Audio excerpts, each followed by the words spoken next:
All right. Good morning. I'm here with Rudy Ruckman and David Benaim. I'm so excited to see you. You've both just been freed from Nigeria. You captured on July 9th in the morning from synagogue, taken to DSS state prison. How does it feel to be back? I mean, always when you come to Israel, it's all of a sudden that you can come and breathe. For me, when I'm out of Israel, it's like I'm holding my breath.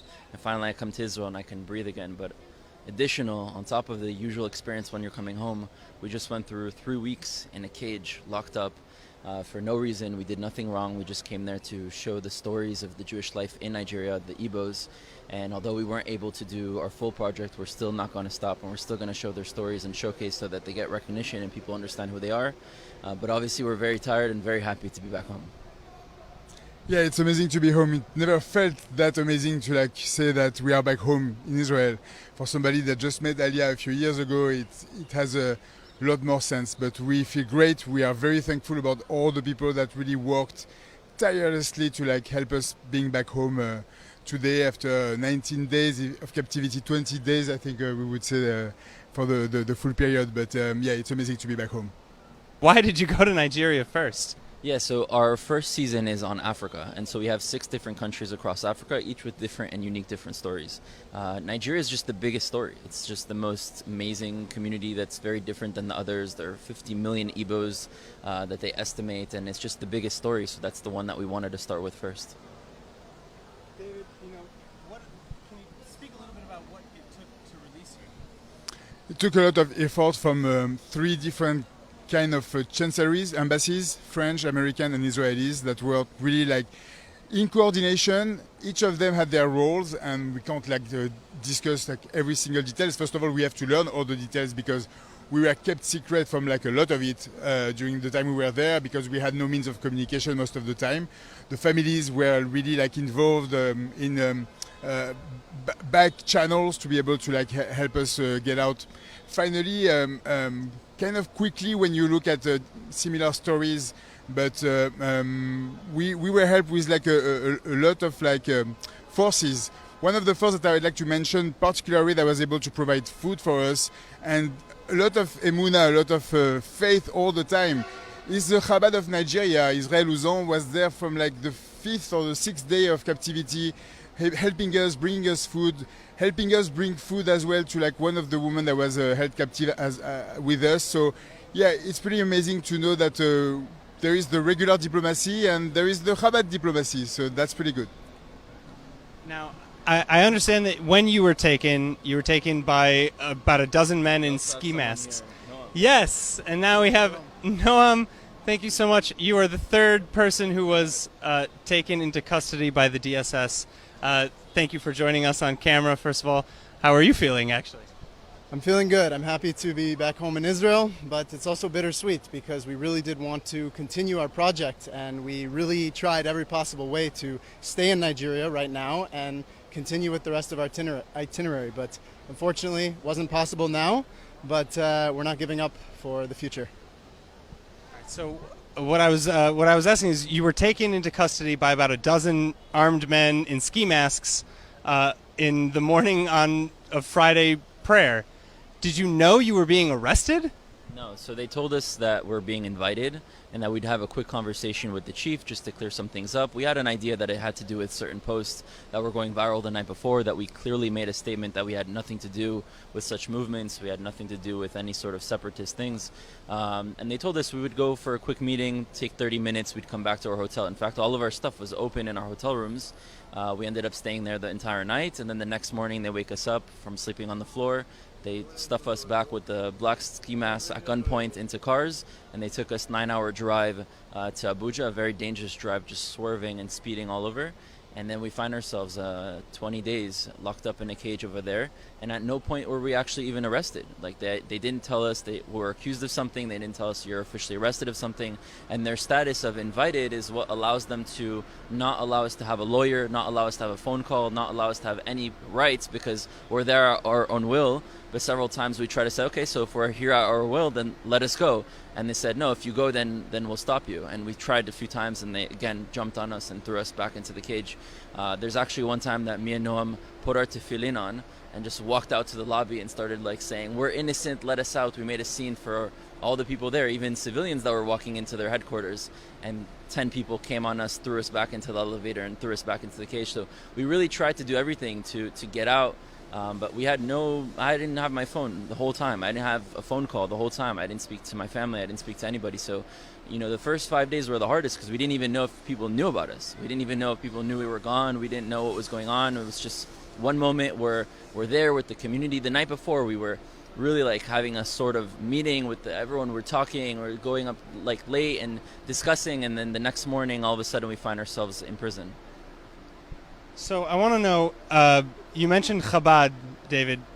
Do you have any other maybe special words to say to the services that they provided you? Andrew, Noam, I want to hear from you a little bit more as well. Sure. So our initial hope when we were in the dark, not knowing if anybody knew what had happened to us, was that reaching out to Chabad was going to be our only way of letting them know that we were actually being detained, and then that the word could spread that way. So, we were adamant that we really were not going to eat anything other than, some bread that they gave us for the first 5 days until we got kosher food.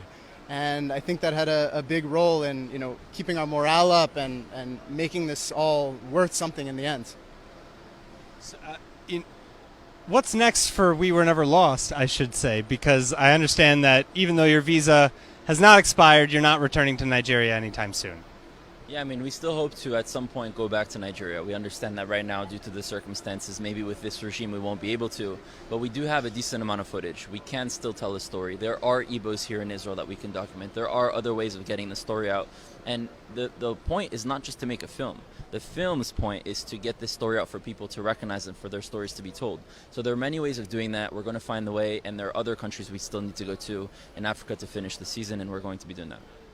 And We Were Never Lost is not a one-trip story. It's 6 episodes each season for a different continent every time. So we really are going to do Africa, finish all the different countries we want to visit in Africa, discover all these communities that are lost to our consciousness, and then we are going to go to Asia, South America, Europe, and the Middle East. And so we are going to make We Were Never Lost something that's very important for the Jewish people and for the world to know about the Jewish people all around the world.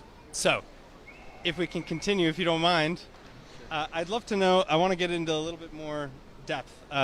First of all, you mentioned that your treatment was inhumane. We heard rumor that one of you was injured and needed... Yes. We were not captured in the synagogue. Oh, not in the synagogue. We're getting ready from our hotel room, and they just said, you have to come downstairs. There's police downstairs. So we were just getting our stuff ready. Our bags weren't even yet closed. We go downstairs, and all these men with guns, actually, it's ironic, they had tavors, Israeli guns, and they had black ski masks, and their chief, who's named Casey, comes and says, don't worry, everything's good, you're invited, you're not arrested, you're just coming for a quick little interview, and everything's going to be done within 30 minutes. And, for us, we didn't want to cause any problems, so we went, and, we found ourselves for 20 days locked up. I want to add quick that, when we initially were taken in, we were very calm because we understood that there was a miscommunication that happened. And coming from Israel, we can understand if a country is going to take their national security seriously. But we figured once we go in, explain our story, show them our footage, it's going to be cleared up very quickly. And that's when we didn't get any information. They just continued to hold us there. After the investigation finished, we were just continually held with no reason, with no understanding of what was going on. So I understand that one of you was actually let go. I believe it was you for medical treatment on condition that you be returned. Yeah, and I was returned many times. So I was taken under the custody of the French embassy, locked for a few days, but I had to go back many times for interrogations.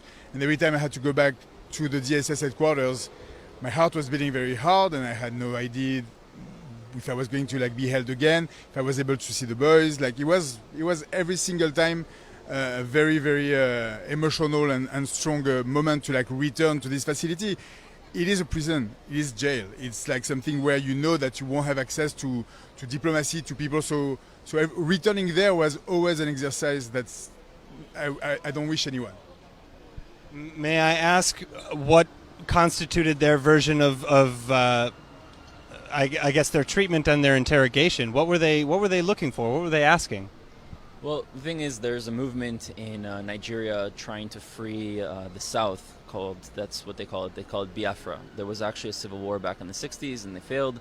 And so, a large portion of the Nigerian population are called Igbos. And prior to the British, they were actually separate. They were their own people, and the British kind of united different ethnic groups and created a country called Nigeria. Now, there are different movements within Nigeria trying to separate and create their own autonomous regions. And these Igbos, a lot of them identify as being Jewish, and there is a state for the Jewish people. It's Israel. So some of those people also wave Israel flags, and when they do certain protests and talk about freeing their country and their land, which again we have nothing to do with, they associate that to Israel. So all of a sudden you have Israelis coming saying that they want to do a documentary on the Igbos. For us, it was documenting Jewish life experiences, culture, aspirations. And then you have some bloggers saying, oh, finally Israel's here to help us to free Biafra and all sorts of things that, obviously were not true.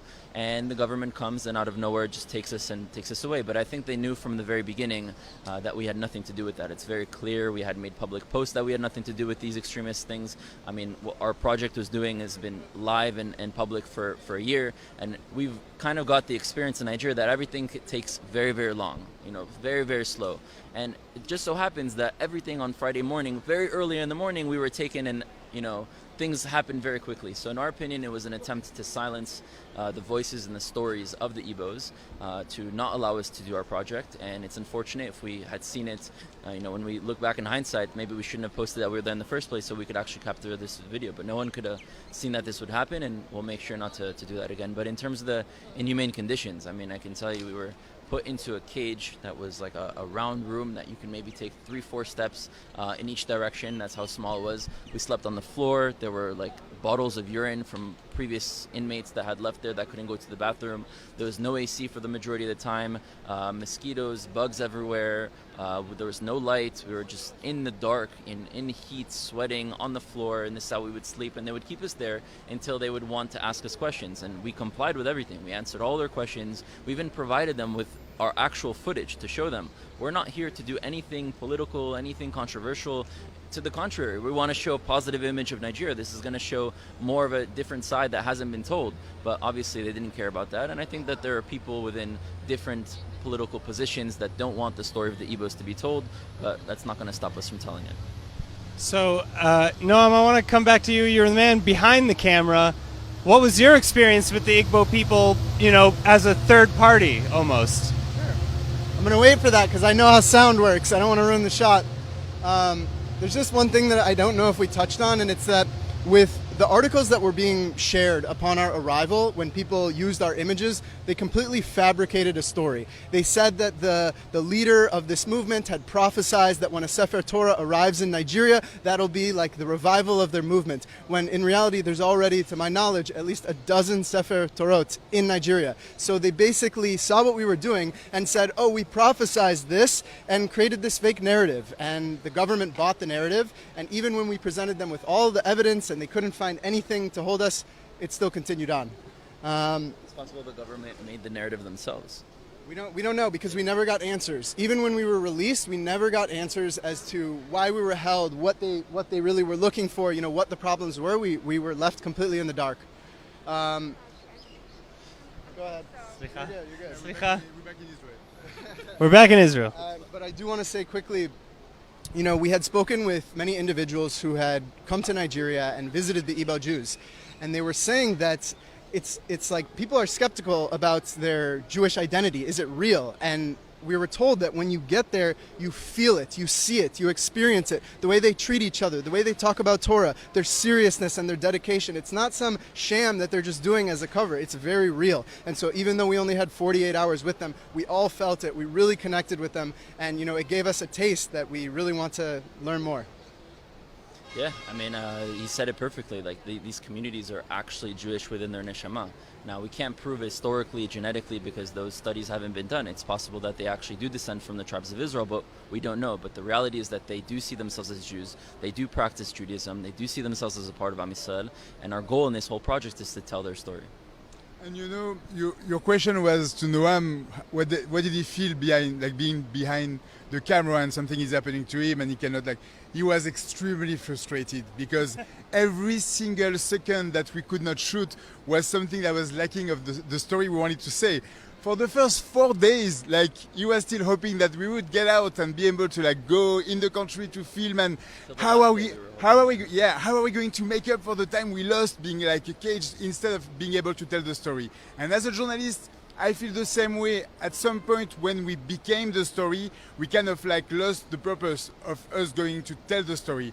So that's why Rudy said next time we will probably not post on social media during our filming, because yes, we have to focus on like telling the story of the people we are going to visit. Rudy, can you quickly give some context about Lisbon?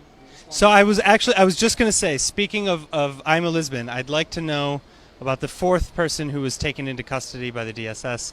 Thank you for reminding me. Tell me about I'm a Lisbon. So it's Ima Lisbon. She's a mother of many children, many of them that we met, that we spent time with. Beautiful souls, beautiful people. She's not just the mother of children. She's also basically a mother for the whole community. She's one of the leaders there. She took us in. She hosted us. She gave us food. She said, whatever you need, I'll be there for you. She took us to see an Igbo king. We were supposed to do a ceremony. She bought me like a whole Igbo gown. And she's really the caretaker for this community and the rock and the glue that keeps them all together.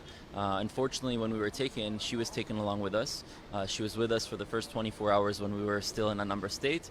When we were taken to Abuja, she was taken with us in the car ride. And as soon as we got there, they separated us from her.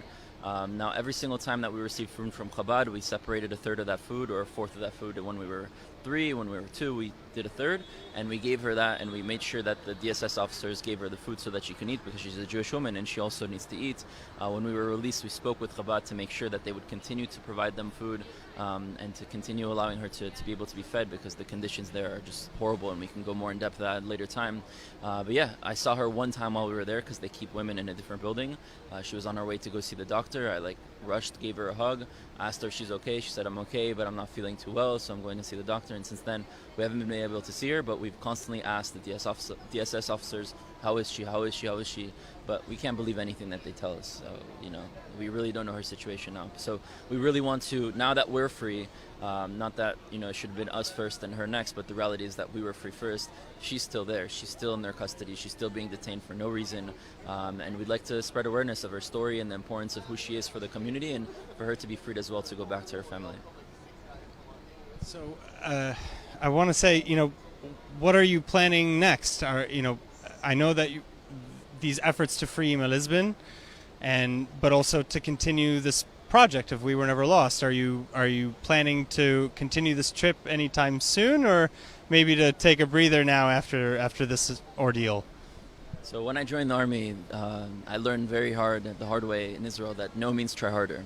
So the fact that they put us in a prison cell, in a cage for 20 days is not going to push us backwards. It's only going to push us forward. We're going to take this energy, we're going to take what we went through, and we're going to go make something out of it. We're going to continue in different countries, Madagascar, Uganda, Zimbabwe, Tanzania, Ethiopia. Those are the rest of the countries we need to go in Africa.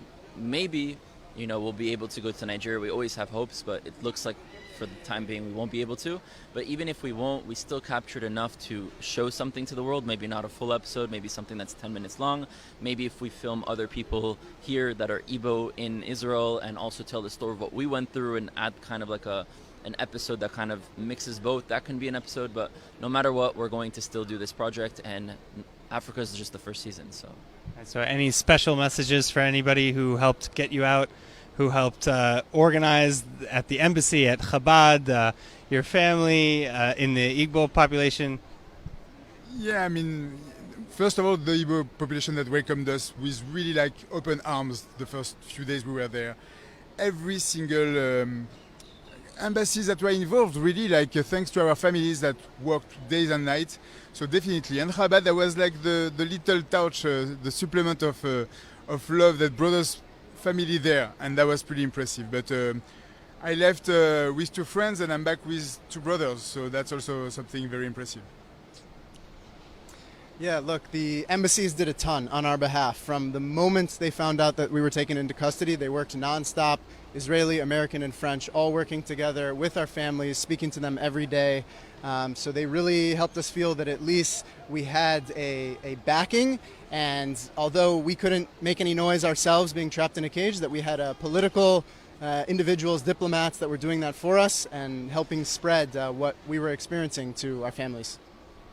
Yeah, and in addition to that, I'm sure there's a lot of people around the world that prayed for us, that gave us positive energy, that shared our message, that tried to speak out about us, and it's very important because in those moments, we don't have any power. We can't speak, we can't talk, we can't go to anywhere. We're really locked somewhere, and we're just looking at ourselves. I can't tell you how many times me and Noam looked at ourselves like, how are we here? Like, how did this happen? We're like behind bars and we're just looking outside like, how did we even get here?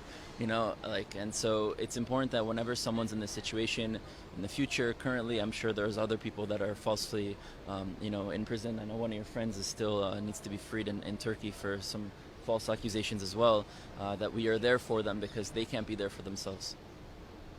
All right. Thank you so much again, David, Rudy, Noam. It was so amazing that you invited us here to meet you when you came out, and I'm so happy that you're free. It was very hard not to speak more about your captivity. We wanted to. We were asked to try and keep a low profile, and yeah. It's very important what you're saying, because now that we've been out for a few hours, like we've seen how much false information were spread. We were taken because of false information being spread. So before you share anything out there, be careful. Make sure that you get the information right. And like we were like for real like collateral damage of fake news. So at some point, like, make sure that even during captivity, like, we had so many things. People said so many false information. So please be careful. Don't spread any false information. Thank you so much. Thank you.